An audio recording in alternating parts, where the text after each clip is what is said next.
Now we'll discuss how to utilize the STAR method to answer the interviewer's questions. The STAR method of answering questions currently reigns supreme.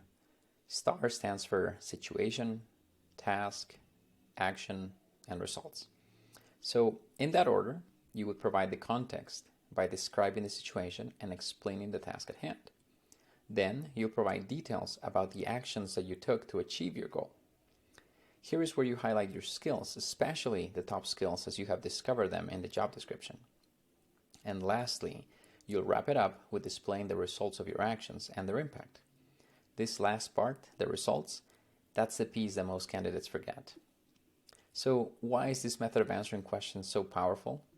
Well, this method provides proof that you know what you're talking about. But there's more. Do you remember we discussed the importance of how the interview feels?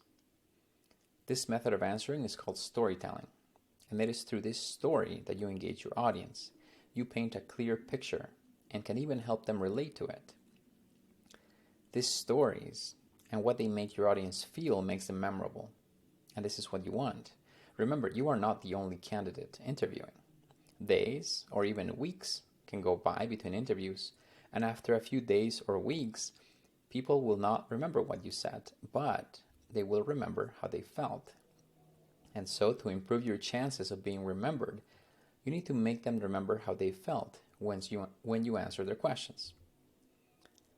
In the STAR method of answering the interviewer's questions, R is for results, and this is extremely important. You must always remember that the companies are not hiring you for your skills and experiences. They are hiring you for the results they think your skills and experiences will bring them. You should polish your skills and gain as much experience as you can, but never forget that those are simply means to an end.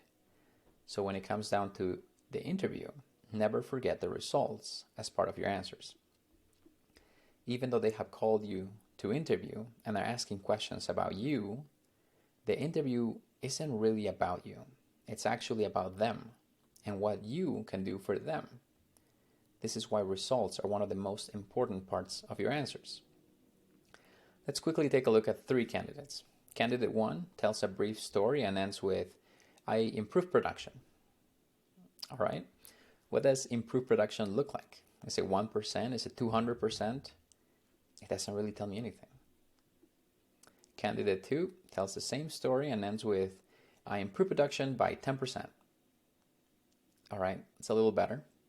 But now we have a metric. But what is 10%? And what does it mean in the grand scheme of things? Is 10% a dollar? Is it $10,000? We don't know. Well, let's take a look at candidate number 3.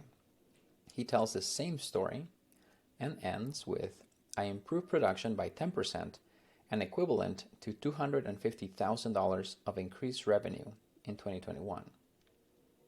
All right, candidate 3 just painted a very clear picture of the results and their impact on the company. And he also told me that he can pay his salary several times over. So if you were the hiring manager, which one would you hire?